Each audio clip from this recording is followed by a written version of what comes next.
Salut à toutes et à tous. Je suis ravie de vous accueillir sur la chaîne Histoire vraie de crime. Aujourd'hui, nous allons plonger dans un dossier qui a ébranlé une banlieue tranquille en 2019, non loin de la ville de Vancouver, au Canada, lorsqu'un drame familial inimaginable a éclaté sous les yeux d'un voisinage persuadé que jamais de tels événements ne pourraient se produire chez eux. Si mon récit vous intéresse, je vous invite à liker cette vidéo et à vous abonner à ma chaîne afin de soutenir mon travail. Dans la soirée pluvieuse d'un mois de septembre 2019, un ciel gris et un vent froid s'étaient abattus sur une petite agglomération située à quelques kilomètres de Vancouver. Les alentours, composés de rues résidentielles, de maisons à 2 étages et de jardins soigneusement entretenus, donnaient l'illusion d'un havre de paix. Personne, dans cette communauté soudée, n'aurait pu imaginer que la famille Sullivan, en apparence sans histoire, allait devenir le centre d'une enquête criminelle qui fascinerait autant qu'elle terrifierait. Cette famille se composait d'Anthony Sullivan, la quarantaine avancée, de sa femme Monica et de leur fille Danielle, âgée de 16 ans. Pendant longtemps, on les avait considérés comme discrets et stables, même si certains voisins murmuraient parfois que le père semblait renfermé et que sa fille donnait l'impression de fuir les regards quand on la croisait devant la maison. La mère, quant à elle, arborait toujours un sourire affable et semblait s'investir dans la communauté locale. Danielle Sullivan, la victime au cœur de ce drame, était une adolescente frêle, de taille moyenne, dotée de longs cheveux blonds qu'elle aimait tresser ou attacher en queue de cheval. À 16 ans, elle se trouvait à cette étape charnière de la vie, où l'on expérimente ses goûts et son identité. Les voisins l'avaient souvent vue se promener dans le quartier, avec des jeans troués et des sweatshirts clairs. Malgré son allure parfois réservée, elle avait la réputation d'être gentille et serviable. Ses camarades de classe, que l'on ne voyait jamais rôder devant la maison Sullivan, disaient d'elle qu'elle était une bonne élève, peu exubérante, mais bien intégrée dans son environnement scolaire. Elle ne cherchait pas particulièrement la popularité. Elle préférait la compagnie de quelques amis proches et semblait aspirer à une forme de tranquillité dont on ignore encore si elle venait d'un tempérament naturellement posé ou d'un contexte familial difficile. De son côté, Monica Sullivan, la mère, exerçait le métier d'enseignante auprès de jeunes enfants dans une école maternelle. On la voyait souvent organiser des collectes de fonds ou des activités caritatives visant à aider des familles en difficulté. Dans cette banlieue où la solidarité comptait beaucoup, Monica apparaissait comme le visage bienveillant du voisinage. Toujours prête à donner un coup de main, à écouter ou à préparer un repas pour soutenir une initiative locale. Son mari, Anthony, n'était pas vraiment du genre à se montrer en public ou à participer aux événements communautaires. On le voyait rarement ailleurs que sur la véranda de la maison familiale, occupé à lire le journal ou à faire ses comptes. Il travaillait comme comptable pour une entreprise de taille moyenne dans la région. Un emploi stable, bien qu'il se soit muré dans une réserve inexplicable. Certains le trouvaient froid, d'autres pensaient simplement qu'il était timide. Dans cette atmosphère policée, personne n'avait de preuves concrètes d'un quelconque problème domestique.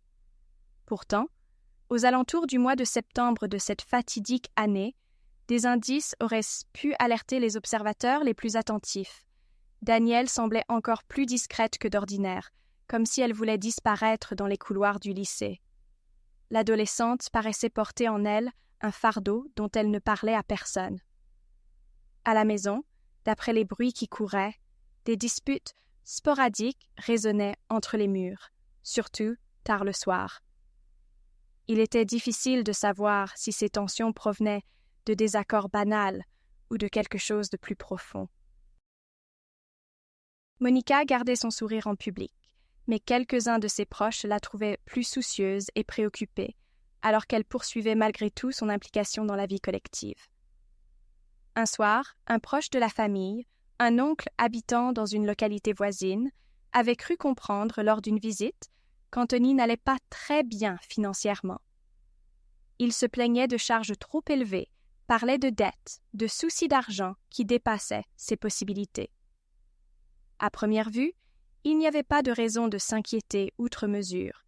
Beaucoup de personnes traversent des périodes complexes, et un emploi de comptable n'était sans doute pas la source d'un véritable chaos financier. Cependant, Anthony avait acquis une mine inquiète, comme si l'angoisse d'un avenir incertain le rongeait peu à peu. Son angoisse aurait pu passer inaperçue si elle n'avait pas eu, en définitive, des conséquences dramatiques. C'est dans ce décor, un lundi soir de septembre, que des voisins ont entendu un fracas violent venir de chez les Sullivan. Il était autour de 22 heures. Une lueur semblait vaciller à travers la fenêtre du garage, accompagnée de bruits discordants.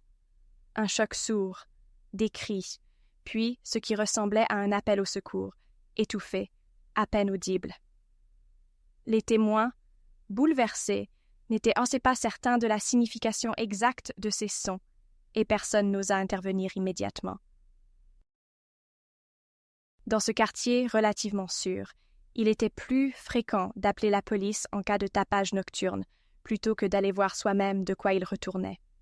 Pourtant, ce soir-là, la frayeur prit le dessus. L'un des voisins les plus proches expliqua plus tard qu'il avait voulu décrocher son téléphone pour alerter les autorités, mais que tout s'était subitement tu, comme si l'incident s'était résorbé de lui-même. Par la suite, il n'y avait plus eu que le silence, sinistre et lourd, si différent du calme ordinaire de la rue. Le lendemain matin, la communauté s'éveilla, plongée dans la routine de tous les jours. Les travailleurs prenaient la route, les enfants se rendaient à l'école. Pourtant, un sentiment d'inquiétude planait. La voiture de Daniel restait garée devant la maison.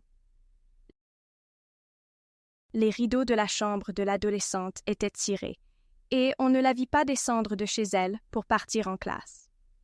Alors que la journée avançait, on s'interrogeait.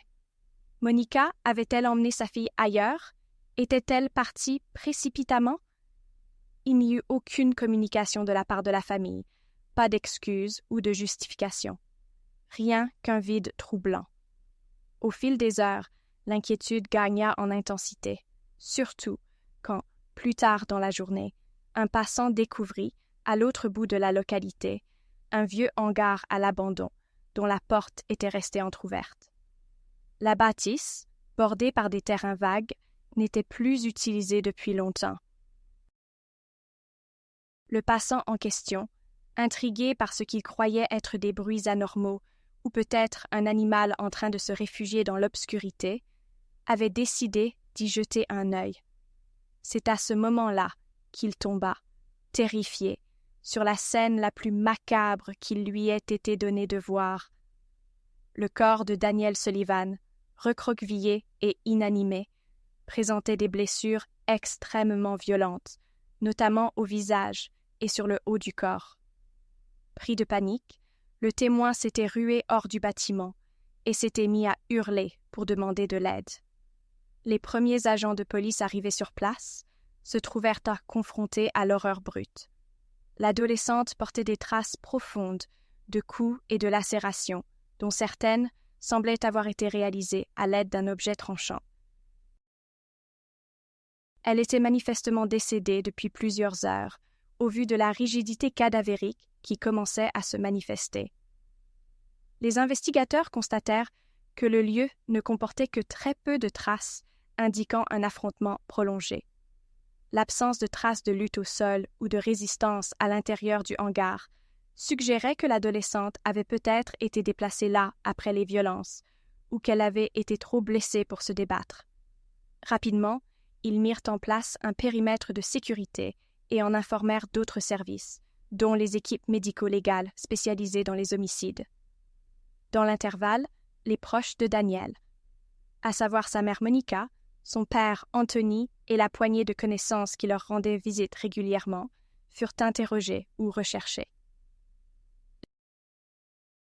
Les officiels tentèrent de joindre la mère sur son téléphone portable, mais ils tombèrent sur sa messagerie vocale. On procéda de même avec Anthony, sans succès non plus. Une patrouille fut alors dépêchée au domicile familial. Ce qui frappa les policiers, en pénétrant dans la maison, c'était le silence pesant. L'intérieur semblait ordonné à première vue, mais peu à peu, en inspectant les pièces, ils trouvèrent des signes inquiétants. Dans la chambre de Daniel, les draps du lit avaient été enlevés, et on distinguait de faibles taches sur le matelas. Dans la salle de bain, une odeur de détergent flottait dans l'air, comme si l'on avait nettoyé quelque chose de façon méticuleuse. Des gants en caoutchouc, encore humides, traînaient à même le sol. Chaque recoin laissait transparaître la volonté frénétique d'effacer quelque chose, sans que l'on puisse encore déterminer quoi. Surtout, personne ne se trouvait dans la maison. Les heures qui suivirent furent cruciales. Alors que la nouvelle du meurtre se propageait, un climat de stupéfaction régna dans le quartier. Des voisins, sous le choc, commentaient l'événement à voix basse, évoquant les bruits de dispute de la veille au soir. C'était donc Daniel qui avait poussé ce cri d'effroi, et personne n'était intervenu. La culpabilité commença à submerger certains habitants, tandis que d'autres redoutaient ce que l'on allait découvrir par la suite. Le poste de police local, submergé de demandes d'informations, dépêcha l'un de ses enquêteurs expérimentés, aidé par un collègue spécialisé dans la police scientifique. Ces deux enquêteurs principaux, un duo atypique mais réputé pour leur ténacité, prirent rapidement les rênes de l'affaire. Ils passèrent en revue les éléments découverts au domicile des Sullivan, procédèrent à des relevés d'empreintes, de fibres, d'ADN. Puis, ils établirent un premier périmètre théorique des déplacements possibles de la victime. Où Daniel avait-elle été vue pour la dernière fois? Quels étaient ses liens personnels? Il fallait déterminer si l'adolescente avait pu fuguer, rencontrer un inconnu, être enlevée ou si, au contraire, la menace émanait de son entourage proche. Les interviews des collègues de Monica révélèrent qu'elle ne s'était pas présentée au travail. Aucun des enseignants de l'école maternelle, pas plus que les parents d'élèves, ne savait où elle se trouvait. Elle ne répondait pas à ces messages. En parallèle, l'entreprise où travaillait Anthony n'avait plus de nouvelles de lui depuis le vendredi précédent, comme s'il avait tout bonnement déserté son poste. La mère et le père avaient donc disparu, laissant derrière eux une maison portant la trace d'un ménage suspect et un enfant assassiné dans un hangar. Les enquêteurs se focalisèrent d'abord sur Monica, présumant qu'une mère n'aurait jamais laissé sa fille dans un tel état sans une raison hors du commun. Certains craignaient un enlèvement ou une séquestration. Toutefois, toutes ces suppositions demeuraient incertaines, tant qu'on ignorait ce qui avait pu pousser la famille à ce point de rupture. La première avancée concrète dans l'enquête se produisit quand l'analyse du poste de travail de Daniel fut menée à bien. Cette adolescente n'était pas très présente sur les réseaux sociaux, ce qui réduisait la possibilité d'un prédateur en ligne. Cependant, les analystes en cybercriminalité firent une trouvaille dans l'ordinateur familial, qui se trouvait dans un bureau aménagé au sous-sol. Celui-ci abritait apparemment tout le système de comptabilité de la maison, ainsi que des dossiers personnels. En fouillant dans un certain nombre de fichiers cachés, ils tombèrent sur des documents suspects liés à des comptes bancaires, des relevés de transactions et des courriels envoyés par Anthony à diverses adresses anonymes. Il s'avéra qu'Anthony possédait d'importantes dettes accumulées par le biais de jeux en ligne, notamment de paris sportifs. Les montants dépassaient de loin ce qu'un salaire de comptable moyen pouvait couvrir. Curieusement, on identifiait des virements, ou plutôt des tentatives de virements, vers des comptes basés à l'étranger. Dans la foulée, on découvrit l'impensable. Parmi les historiques de navigation, figuraient ces recherches très inquiétantes portant sur la vente illégale d'organes. Anthony semblait avoir fait appel à des contacts sur le marché noir. Les enquêteurs, médusés, lurent des échanges cryptiques où il était question de livraison et de procédures à respecter.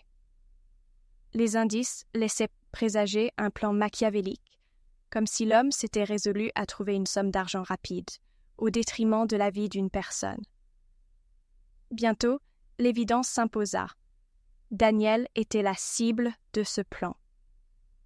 L'examen médico-légal du corps confirma qu'avant de décéder, la jeune fille avait subi des tentatives de prélèvement d'organes, ce qui expliquait les blessures sauvages sur ses membres supérieurs et son visage.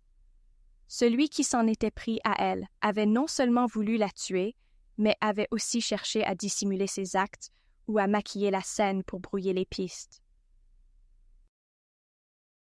Lorsque cette découverte révoltante arriva jusqu'aux oreilles des enquêteurs de terrain, ils comprirent aussitôt que la priorité absolue était de retrouver Anthony Sullivan. Au fur et à mesure qu'ils reconstituaient l'itinéraire de cette nuit fatidique, un scénario abominable se dessinait. Un père, pris au piège de ses dettes de jeu, songeant à vendre les organes de sa propre fille pour rembourser une partie de ce qu'il devait à des gens peu recommandables. Au moment où Daniel s'en rendit compte, où elle se sentit en danger, elle tenta de se défendre ou de s'enfuir. Anthony, paniqué, aurait perdu tout contrôle, la séquestrant dans le garage, l'agressant, puis finissant par la tuer pour ensuite transporter son corps à l'écart, espérant sans doute que la police croirait à un crime commis par un inconnu. Évidemment, il restait des questions sans réponse. Où se trouvait Monica? Avait-elle eu connaissance de ce projet macabre? Avait-elle tenté d'empêcher la violence ou, au contraire, y avait-elle participé? Loin de clarifier la situation, l'examen de la maison montrait aussi que des affaires de Monica manquaient, comme si elle était partie précipitamment ou avait été emmenée de force.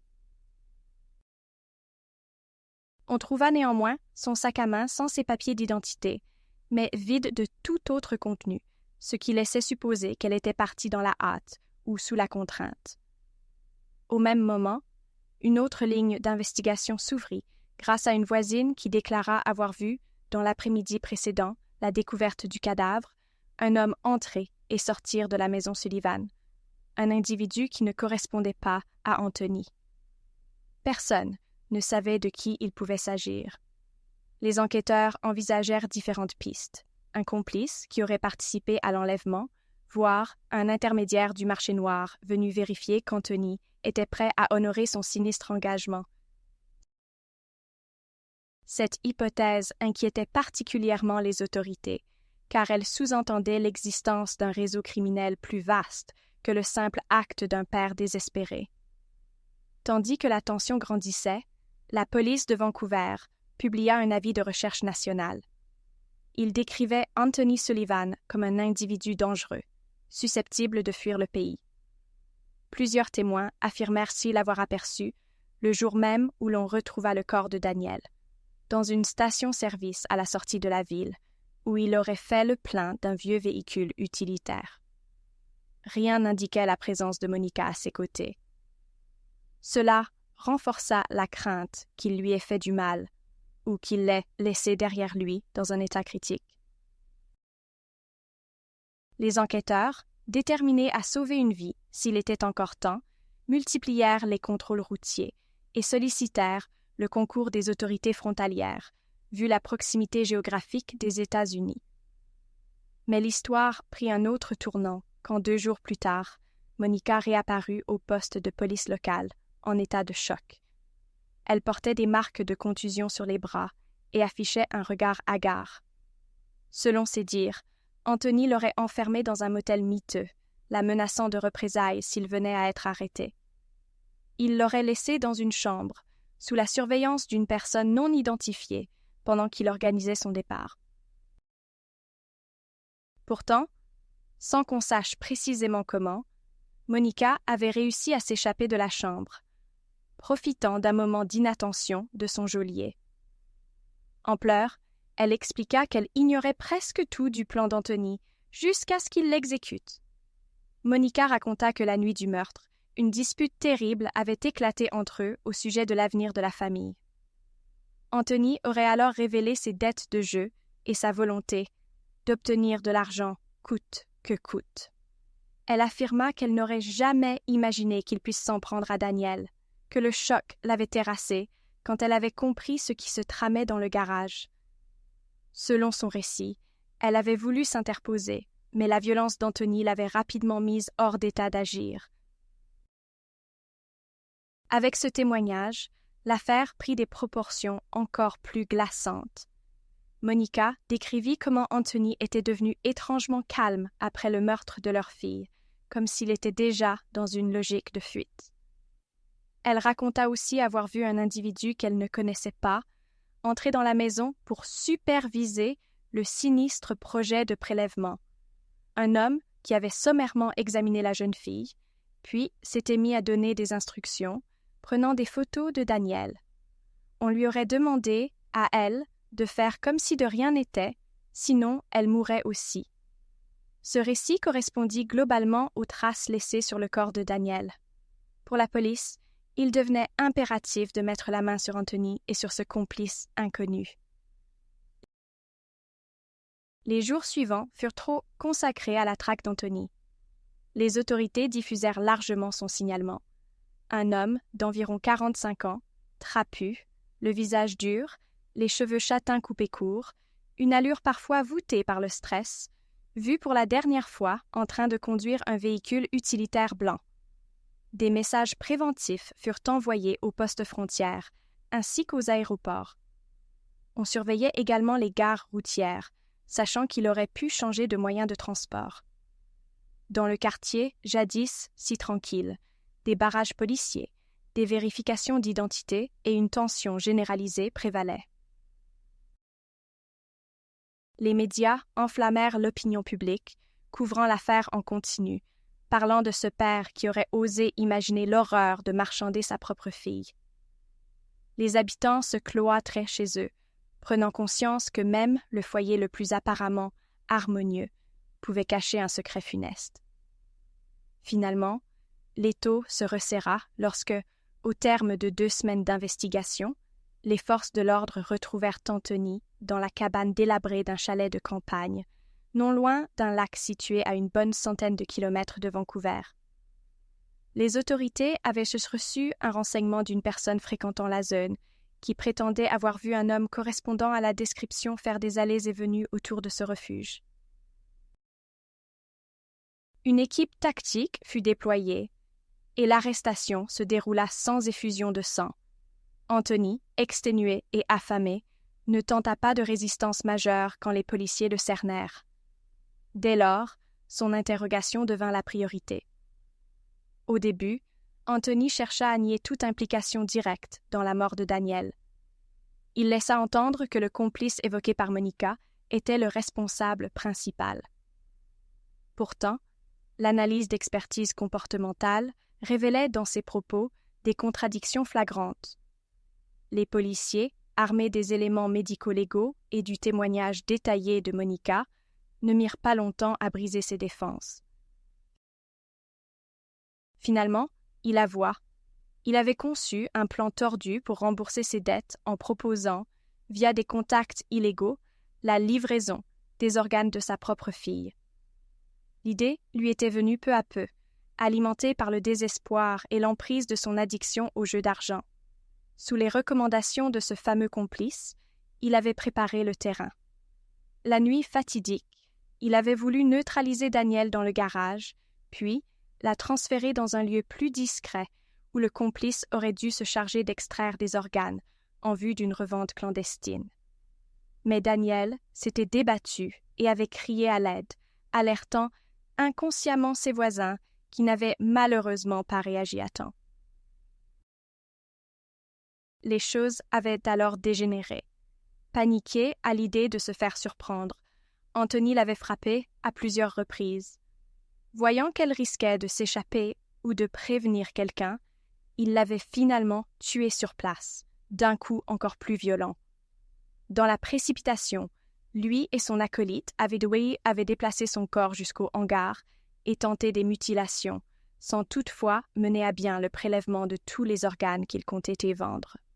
Affolé, Anthony avait ensuite tout fait pour effacer les indices, contraint Monica à le suivre, et quand elle était devenue trop encombrante, il l'avait forcée à demeurer sous la surveillance de son complice. Lui-même planifiait de quitter le pays, probablement pour rejoindre un point de contact à l'étranger. Le rôle exact de ce mystérieux complice fit l'objet d'investigations intensives.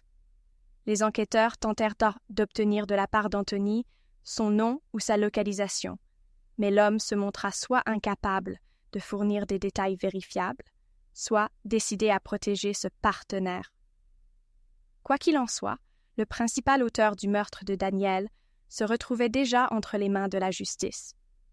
Accusé d'homicide, de complot en vue de trafic d'organes, de mise en scène d'une scène de crime, ainsi que de séquestration de Monica, il fut rapidement déféré devant un tribunal. Le procès, qui débuta quelques mois plus tard, attira une attention considérable. Les procureurs, indignés par la cruauté des faits, mirent l'accent sur la préméditation, le rôle déterminant d'Anthony et l'horreur indéfendable d'un père sacrifiant l'innocence d'un enfant pour rembourser des dettes de jeu. Le système judiciaire canadien, soumis à la pression médiatique, insista néanmoins pour respecter scrupuleusement toutes les garanties légales. Des experts médico-légaux vinrent décrire les lésions infligées à Danielle, détaillant avec froideur la manière dont certaines plaies correspondaient à une tentative de prélèvement d'organes, d'autres à des actes de pure violence. Des spécialistes en cybercriminalité présentèrent les preuves numériques retraçant les courriers électroniques d'Anthony, ses recherches sur le dark web et l'existence de certains paiements déjà versés sur un compte bancaire offshore. Au banc de la défense, un avocat commis d'office plaida la folie passagère, ou du moins l'altération du discernement liée à l'addiction au jeu. Il évoqua les menaces soi-disant exercées par le complice inconnu, qui aurait, selon lui, poussé Anthony à aller plus loin qu'il ne l'avait envisagé. Cette argumentation choqua le public venu assister aux audiences, qui ne comprenait pas qu'on puisse ainsi tenter d'excuser un tel crime. Monica, appelée à témoigner, confirma l'effondrement financier de son mari et relata la scène terrifiante qu'elle avait vécue lorsqu'elle avait compris qu'Anthony comptait réellement s'en prendre à leur fille. Ses larmes et ses tremblements ne laissèrent personne indifférent, pas même les magistrats qui, habitués à l'horreur, affichaient pourtant un visage empreint de consternation et de pitié. Les procureurs soulignèrent l'importance du témoignage de Monica pour établir la préméditation. En effet, Anthony avait consulté plusieurs semaines auparavant des sites proposant la vente ou l'achat illégal d'organes, s'enquérant des procédures, du matériel nécessaire et de la somme qu'il pourrait en tirer. Il ne pouvait donc pas prétendre à un moment de folie spontanée. Le jury délibéra quelques jours après la fin des plaidoiries. Les débats étaient sans appel. Les preuves convergeaient toutes vers une culpabilité indiscutable. C'était un meurtre planifié, aggravé par la dimension presque rituelle du démembrement partiel. Un meurtre motivé, non par un élan brutal et impulsif, mais par un projet sordide de lucre. Au vu de la gravité des faits, le tribunal rendit un verdict de culpabilité pour homicide au premier degré. Les juges, dans leur prononcé, soulignèrent la monstruosité d'un père prêt à sacrifier la vie de son enfant et le condamnèrent à la perpétuité, sans possibilité de libération conditionnelle anticipée. La défense n'eut guère de recours à faire valoir, sinon l'argument de l'addiction, vite jugé insuffisant pour atténuer la peine. À l'issue de ce procès retentissant, la communauté de cette localité banlieusarde se retrouva secouée jusqu'aux fondations de sa confiance mutuelle. Pendant des mois, on vit des articles de journaux, des reportages à la télévision et même des émissions spécialisées commenter, analyser et tenter de donner un sens à cette tragédie. Les familles du voisinage, habituées au calme de leur rue, se mirent à aborder la question de la sécurité sous un angle beaucoup plus anxieux. Certains ne pouvaient s'ôter de l'esprit l'image de Danielle, cette adolescente souriante qu'ils voyaient parfois se rendre à l'école. D'autres s'interrogeaient sur le rôle de Monica. Était-il possible qu'elle n'ait jamais rien vu, rien suspecté? Les psychologues et les experts invités dans les médias expliquèrent que la violence intrafamiliale peut parfois être invisible, qu'elle repose sur la manipulation, la peur, la honte. On rappela que des associations d'aide aux victimes existaient, prêtes à accompagner toute personne en danger. Un élan de compassion se manifesta également envers Monica, désormais seule. Fragilisée psychologiquement, elle dut faire face non seulement au traumatisme de la mort atroce de sa fille, mais aussi à l'idée que l'homme qu'elle avait aimé était devenu le monstre ayant perpétré l'innommable. Sur le plan légal, des efforts redoublés furent entrepris pour identifier le complice mentionné par Anthony et Monica. Des enquêtes furent menées en collaboration avec des organismes internationaux chargés de lutter contre la traite d'êtres humains et le trafic d'organes. Malheureusement, les adresses électroniques relevées semblaient appartenir à des réseaux criminels très organisés, dont les serveurs se trouvaient hors du continent nord-américain. Bien que les forces de l'ordre aient mis toute leur énergie à creuser cette piste, l'anonymat offert par le dark web et la complexité des circuits financiers clandestins rendèrent la tâche ardue. Jusqu'ici, on ne parvint jamais à traduire en justice la personne qui avait accompagné Anthony la nuit du crime. Les enquêteurs soupçonnaient qu'il s'agissait d'un professionnel du trafic d'organes, dépêché spécialement pour s'assurer de la bonne exécution de l'opération. Il quitta probablement la région très vite après la mort de Danielle, emportant avec lui tout l'attirail nécessaire et laissant Anthony se débrouiller avec les conséquences. En ce qui concerne Monica, elle vit une longue convalescence psychologique. Les mois qui suivirent la condamnation de son mari la virent se replier dans une localité éloignée, fuyant la pression médiatique. Elle bénéficia du soutien d'amis de longue date et de quelques membres de la famille, bien que certains aient eu du mal à la regarder en face, tant ils éprouvaient de la colère et de l'incompréhension à l'égard de la tragédie. De multiples associations, œuvrant d'habitude dans l'aide aux victimes de violences conjugales, lui offrirent un suivi thérapeutique, tentant de lui apporter la force de reconstruire ce qu'elle pouvait encore sauver de sa vie. Quant au modeste pavillon des Sullivan, théâtre de tant de crises et d'horreurs, il finit par être mis en vente puis abandonné quelque temps, personne ne souhaitant s'y installer. Dans la mémoire collective du quartier, cette maison devint le sombre rappel qu'aucune façade, si propre soit-elle, ne protège forcément du danger. Il suffit d'un gouffre financier, d'un traumatisme, d'un choix moralement inacceptable pour que la vie bascule. Pour beaucoup d'habitants, le cas Sullivan devint l'exemple le plus glaçant de l'ampleur que peut prendre la détresse morale et le désespoir. Des collectes de fonds furent organisées dans la communauté, non seulement pour soutenir Monica, mais aussi pour financer des programmes de sensibilisation à la prévention du trafic d'organes, un phénomène souvent perçu comme lointain, réservé à des contrées ou à des situations extrêmes.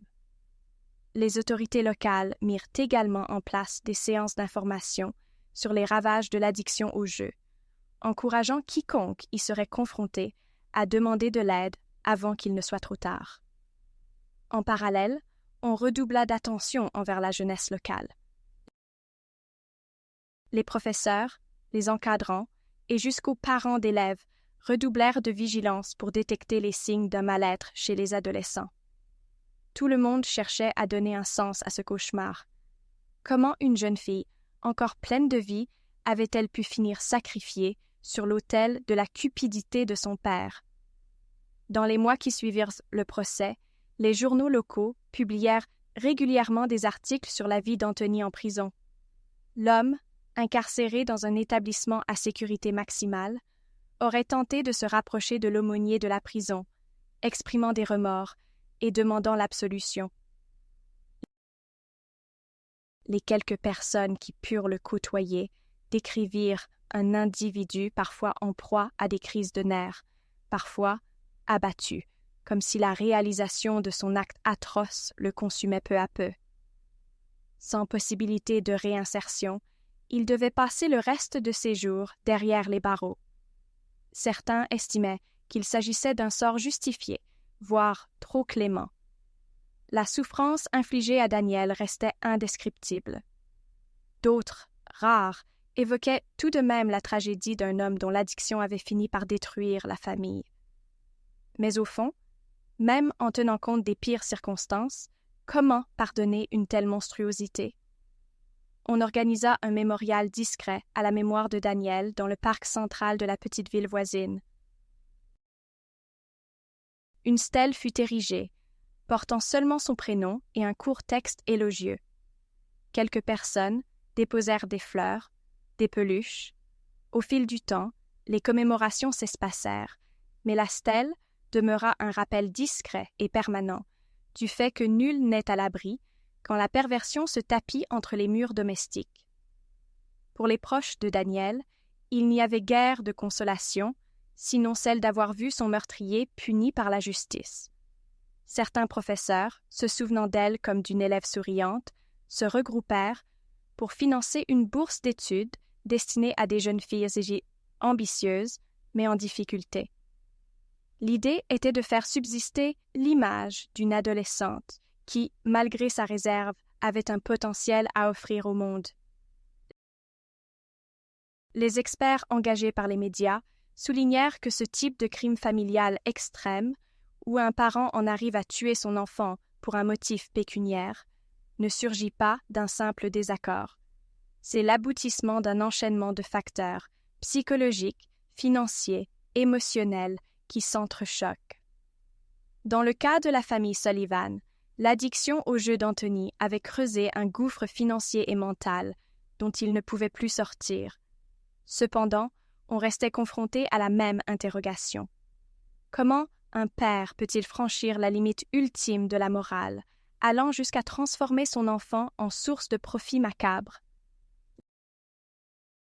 Les réponses restaient éparses, oscillant entre l'idée d'une pathologie incontrôlable et l'évidence d'une responsabilité pénale pesant entièrement sur l'auteur des faits. Plus d'1 an après, lorsque les procédures judiciaires furent clôturées et qu'Anthony purgeait déjà sa première année de réclusion à perpétuité, la vie reprit peu à peu son cours dans cette banlieue endeuillée. Les voisins, qui parfois se rencontraient pour discuter de la tragédie, apprirent à vivre avec le souvenir de la nuit où des cris étaient venus troubler leur tranquillité, sans qu'ils aient vraiment réalisé ce qui se tramait. Certains se reprochaient de ne pas avoir appelé la police dès l'instant où ils avaient entendu l'appel de Daniel, regrettant de ne s'être fiés qu'à l'accalmie apparente. D'autres, plus fatalistes, considéraient qu'on ne peut pas toujours anticiper l'horreur quand elle se présente de façon aussi subite. Quoi qu'il en soit, tous étaient marqués, à des degrés divers, par la prise de conscience qu'il suffit d'une circonstance dramatique pour faire voler en éclats le vernis paisible d'un foyer. Du côté de Monica, les spécialistes qui l'entouraient l'encourageaient à s'exprimer dans des groupes de parole, à transformer son traumatisme en témoignage préventif. Pendant longtemps, elle refusa tout net. Elle ne voulait plus replonger dans ce moment infernal, ni être le visage public d'une tragédie. Son identité resta protégée autant que possible, hors du contexte judiciaire, pour la préserver de la médiatisation. Certains psychiatres affirment qu'il lui faudra de nombreuses années de suivi avant de parvenir à un équilibre. Il lui faudrait accepter l'inacceptable, la perte de son unique enfant aux mains de celui qu'elle pensait être un compagnon fiable. Ce drame, souvent surnommé l'affaire Sullivan par la presse, continuera à hanter les annales criminelles, tant il soulève des interrogations sur la nature humaine et ses dérapages les plus cruels. Il rappelle que la façade d'une maison ordinaire à l'ombre d'un arbre soigneusement taillé et d'une pelouse verdoyante, peut cacher une détresse indicible. L'impuissance de Daniel, qui ne put échapper au piège mortel tendu par son propre père, reste sans doute l'aspect le plus tragique de l'affaire, dépassant tout ce que les voisins ou les proches auraient pu imaginer d'horrible. Les aspects juridiques, eux, ont laissé une empreinte importante dans le domaine de la lutte contre le trafic d'organes. Bien que le projet d'Anthony ne soit qu'un cas isolé à échelle locale, il expose la réalité d'un marché clandestin, souvent plus proche qu'on ne le croit. Cela a permis au pouvoir public de dénoncer l'existence de sites illégaux, de renforcer certains protocoles de cybersurveillance et de rappeler aux familles que les addictions peuvent mener aux pires conséquences si elles ne sont pas traitées ou reconnues à temps.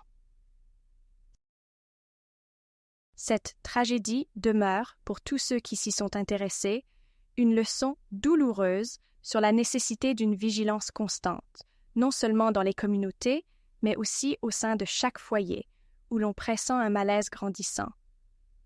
De nombreux organismes d'aide et d'assistance redoublent de campagnes de prévention, incitant chacun à ne pas fermer les yeux s'il soupçonne qu'un proche est en proie à des problèmes de dépendance ou à des relations familiales dangereuses.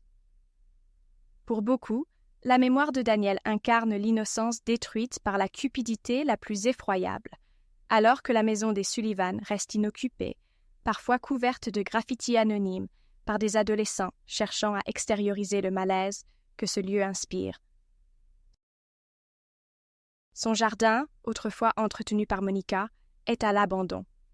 La pelouse n'est plus tondue, les fleurs ont disparu. Seul un panneau J-Tartour à vendre, penché de travers, rongé par l'humidité, subsiste, rappelant le point final d'une histoire qui n'a plus rien de familial.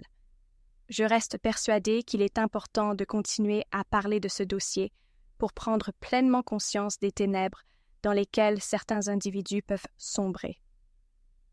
J'espère que ce récit contribuera à renforcer la volonté de tous ceux qui l'écoutent, de garder l'œil ouvert et de soutenir les personnes confrontées à des crises familiales et financières.